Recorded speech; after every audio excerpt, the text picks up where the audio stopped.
Good evening or good afternoon. Number one, I have missed you, but I do need a little time off once in a while to get caught up. Because if I can't give you the best of me while I'm reading, then I can't do it at all. And sometimes I just need to take care of what I need to take care of. I'm also not going to read on Saturdays and Sundays. I feel that it's very important that I read Monday through Friday. It gives me a chance to regroup, and it gives you a chance to maybe get caught up. I thank so many of you for going back through my readings and watching previous Facebook episodes about my book, Committed to Love. I also want to know that this story, again, is very difficult. It's very different than mine. In mine, I could have what's called cliffhangers, and the chapters were longer. These chapters are not as long, and I want to complete each one so you will be able to absorb the full benefit and the full dynamics and energy that I have with these patients and these people I've met. Where am I? The ones that I've... Oh, after we do the hospice book, we're on chapter 7. So we still have a long way to go, and I am going to read each chapter, as I said. But when it came back to my book, what I will do is I'm going to pick out some of the chapters that had, I believe, the most impact on people who responded. And those I will just let God tell me which ones they are, and I will read those fully this time. It won't be the whole book, but there will be some very important chapters that I think pertain to many people out there now. So I want to say thank you again, and I've missed you, and I appreciate all the times you have given me. Let me just do this one time. For those who don't know, that these are specifically my Hospice Heart sunglasses. Chapter 7. As a wife sat reading her Bible, praying for peace, she was caught in a catch-22, for she was cherishing every moment while wishing this time was over. That's how you relate to people, by what they go through and what you may be going through, or you might. This woman wanted her loved one with her soul, but she also knew it was time to go. I felt that many times with Jeff. I said I want every moment with him, but there are times when I wish it were over. So that's chapter 7. As a wife sat reading her Bible, praying for peace, she was caught in a catch-22, for she was cherishing every moment while wishing this time was over. Also, these stories, I want to make them so honoring the people that I wrote about. I owe the best story to you, and I owe these people who are long way gone in my life, and I'd never know them from 20 some odd years ago, but they deserve the respect. They deserve the honor, and they deserve to be treated properly. So that's why these readings are so important, and I will finish each chapter now. So, quote, "Is there a difference between feeling peaceful and being at peace?" End quote. I believe that. You can be peaceful, feel it, but you're not. Your spirit's restless. December 1998. Dear Jeff, and again, you learn so much about me through these people. Letting go and relinquishing control over the things that I had no control over had long been a complicated process for me, and learning to love unconditionally. Accept myself still remains a constant challenge, and it does. The task is made even more difficult because I am dealing with a steadfast adversary who will never go away. Of this I am certain, for the enemy I must battle is myself. For the enemy I must battle is myself. You make things much more. You would always say to me, I can still hear you saying over and over again, quote, Susan, you are so restless. You make things more difficult than they have to be. It will be very hard for you to find. Excuse me. You said, quote, you are so restless, Susan. You make things more difficult than they have to be. It would be very hard for you to find peace and harmony in my life, end quote. Jeff, you knew me so well, and your honest opinions were always correct. Always correct. However, the more I continue to find out about myself, the less afraid of the future I am becoming. Perhaps it is my pursuit of knowledge and insight that will finally bring me the peace that I have been searching for. I know that I feel the greatest comfort when I accept the fact that whenever I am in my life, that is where I'm supposed to be. And I'm supposed to be right here with you. Though these times are less frequent, I continue to ride an emotional roller coaster, pushing and challenging myself while searching for the perfect balance between peace of heart and peace of mind. Let me say that again. I myself am searching for the perfect balance between peace of heart and peace of mind. Many of you deal with this. Oh, I know so many of you go through all of this, and it's hard to face it. But one day you will. Hello, Deborah. Now, when I am frightened and under pressure or feeling stressed out, I question if there is such a thing as inner peace. It's during these times of uncertainty and instability that I find it difficult to remain positive and optimistic. And when I could use your words of encouragement the most. Be encouraging to your friends. Support them. Give them an opinion if they ask. But it's not just support your friends. Support people. Last night I met a woman who was searching for her own kind of peace. As she faced the loss of her husband, her feelings of guilt and unrest made her question if she had done the right thing. Again tonight, I found myself understanding why she felt this way, because it was just a few years ago when I had to deal with the very same issue. As I checked into the care center, it was a very busy night.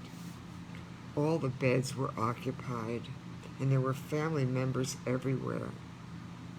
With this many people around, I felt it was important to go into the rooms and introduce myself. As I knocked on the door, a woman's voice said, quote, please come in, end quote. The table lamp was on low, and a large white candle cast a beautiful soft glow throughout the room.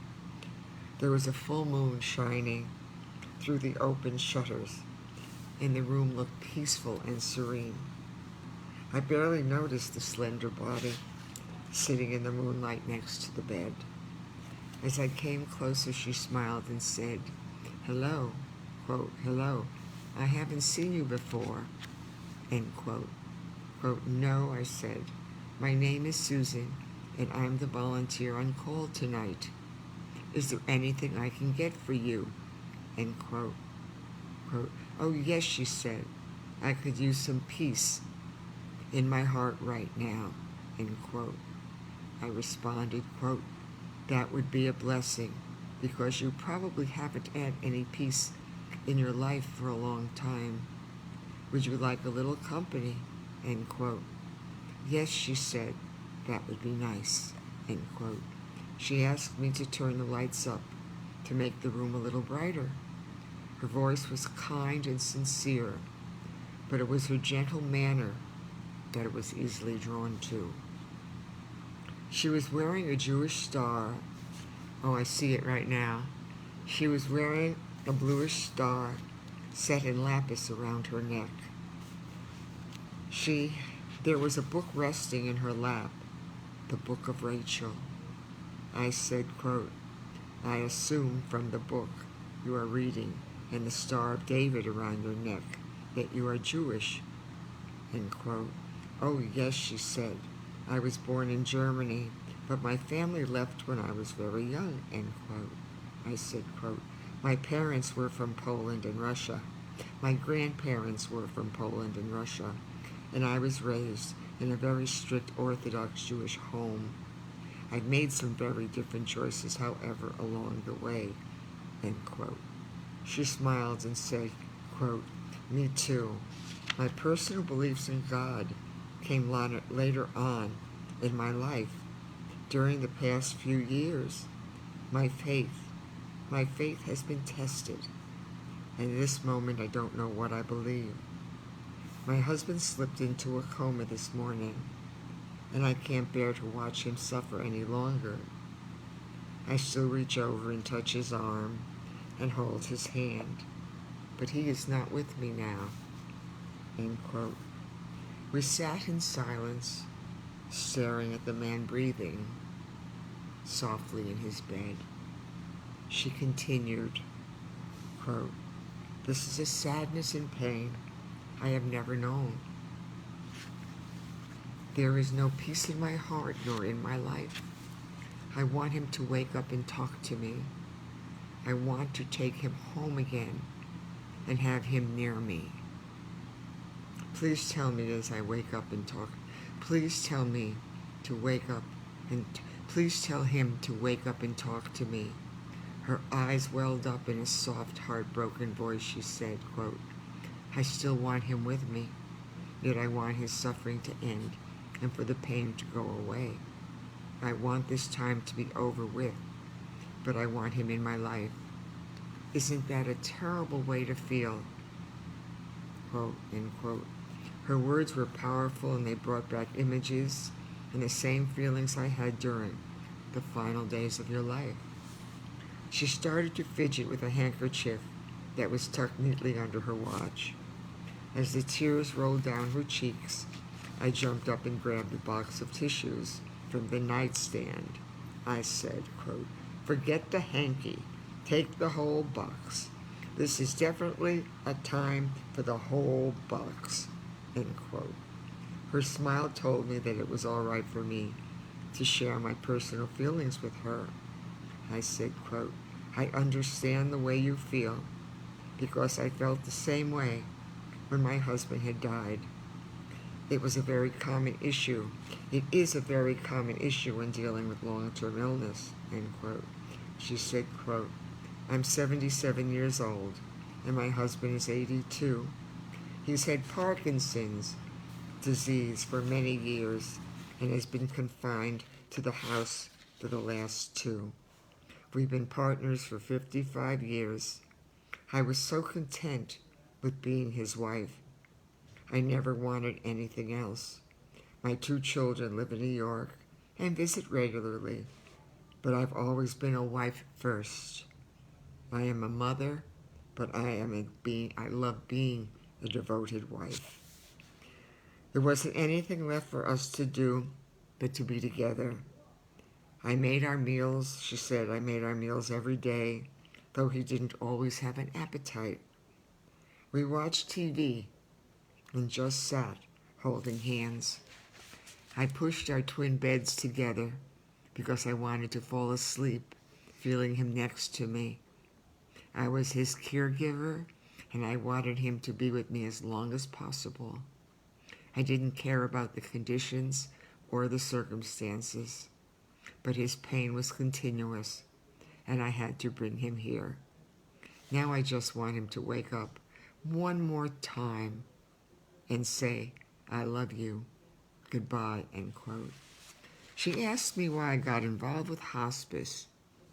I said, quote, my husband suffered with a long-term illness, and hospice helped me through the last few weeks of his life. When I come here, I feel like I am doing something worthwhile. With the experiences I've been through, I understand what you are telling me, because I felt exactly the same way. I wanted him in my life forever, no matter what the circumstances, but there wasn't any quality of life for either of us. I desperately wanted him to be with me, but I wanted it to be over with too. It was a horrible feeling to have, end quote. She took her Star of David in her hands and said, quote, I know that one day I will feel peace and stability again in my life, but it will take a long time. Peace of mind and peace of heart are what I pray for now. It's funny, but as difficult as the past few years have been, I can't remember any of the bad times we shared. I've loved every minute. We hugged each other and said goodnight. When I got home, I couldn't stop thinking about this remarkable woman and the love she had for her husband. She helped me to remember the time in my life when you were just hanging on, but I wanted to hear every breath, to touch your hand, and to feel your skin just a little longer. There was always going to be just one more time. I wanted my life to go on, and though this time was excruciating, I did not want it to end. We were going to grow old together, and I didn't care what compromises I had to make. I didn't care if we went out, if you ate, or even if you were in a room with me. I just wanted you to stay with me a little longer. Yes, I wanted your suffering to end and for you to be at peace. So I prayed for peace for the both of us. As mentioned so many times, it has been through my writing that I had discovered what being true to myself had meant, and most of those times became the greatest, most satisfying, peaceful times I'd ever known. I had found inner peace when I recognized the fact that the decisions I'd made had been my own, no matter how difficult they might have been. I also found both peace of mind and peace of heart when I wrote these story letters to you. It was challenging to try to convey other people's lives and their issues through unspoken words and written words. But finally, I found tremendous peace in my heart as I assisted others going through the most difficult times of their life. Perhaps true inner peace is but a temporary feeling, but it's a peace that can last forever. Hi, Lisa. Hi, Wanda. I will continue searching for that permanent state of unconditional acceptance of myself. But the most important thing that I hope to achieve in the end is that I did my life my way. Like Frank Sinatra's song, I did it my way. Do your story your way.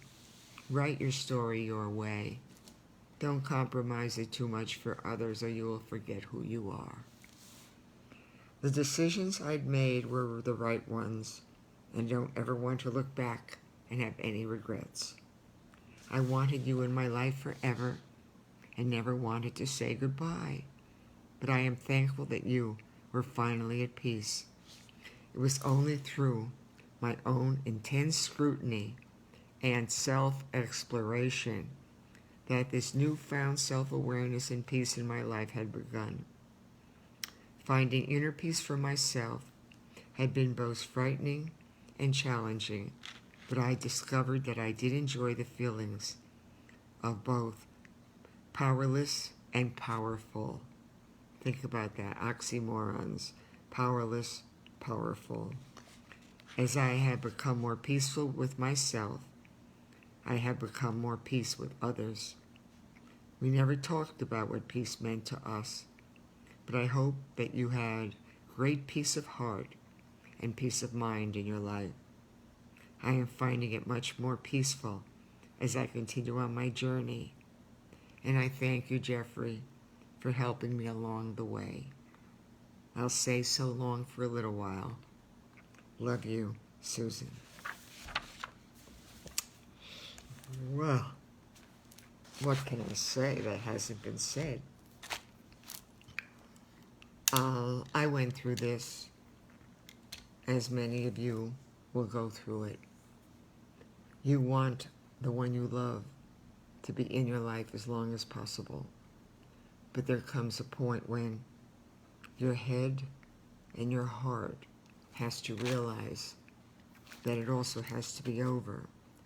Our emotional, our love feeling, our devotion, our years of being together, yes, want you to have that, but it won't last.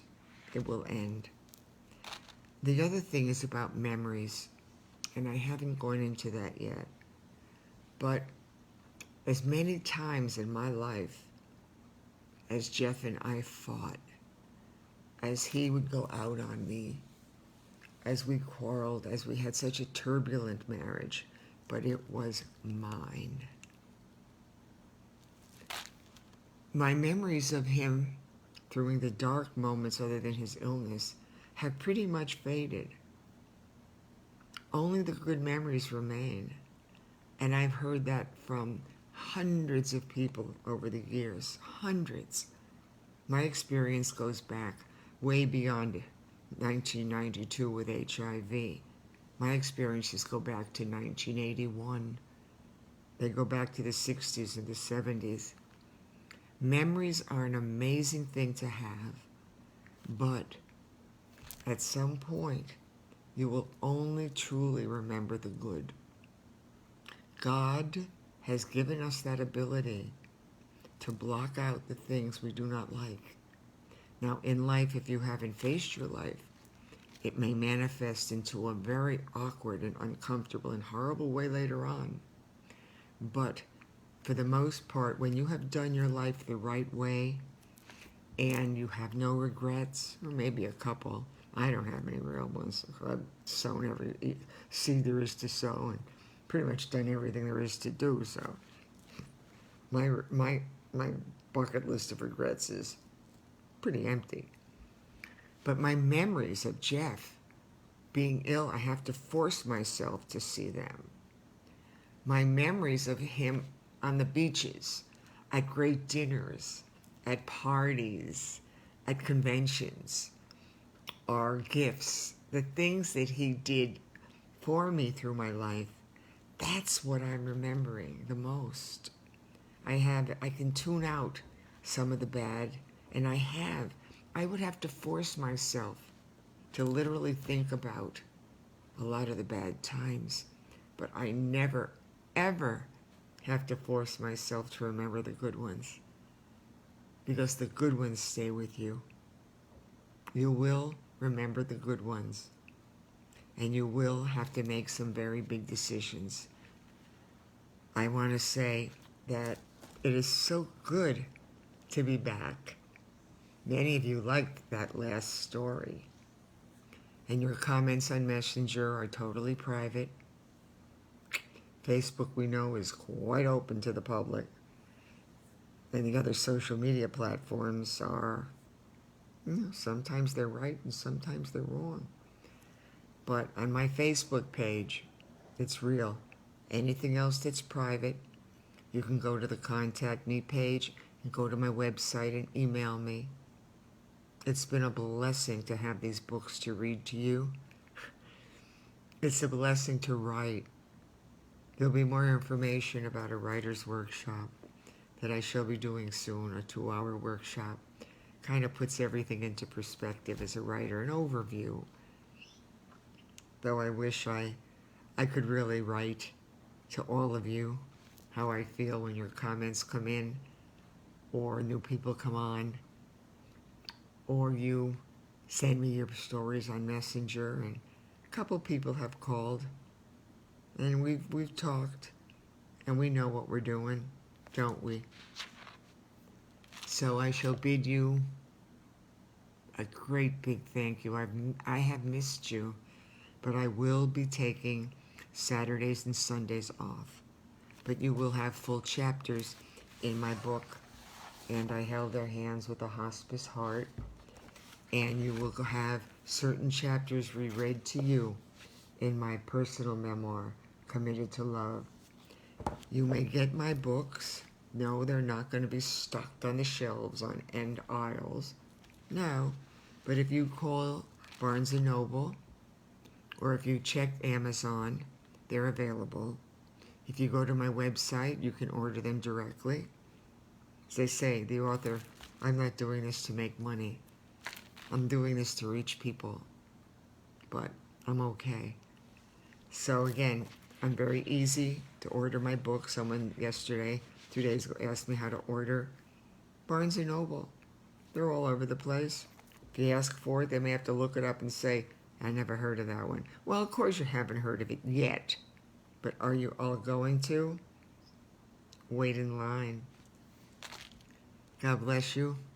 Shalom, hello. Shalom, goodbye. And shalom, peace. Stay tuned. It's only going to get better. Better stories? Probably not. More in-depth stories of hope and love and faith? Definitely.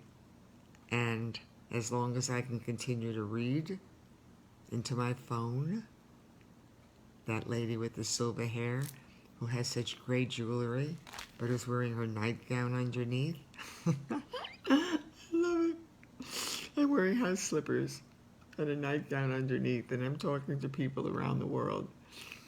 And I feel like I'm doing my own podcast. I'm in my own studio.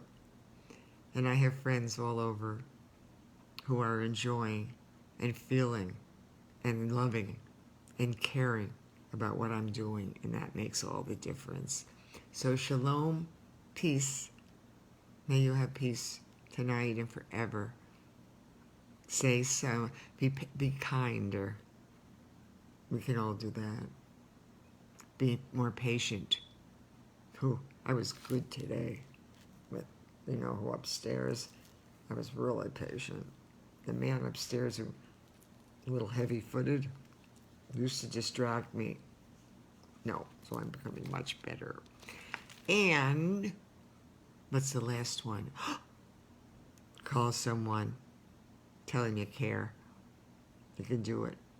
God bless you all. I am going to hit a finish, and then I'm going to see that nobody viewed. Well, that's a joke. A few people view, and you creep up all the time.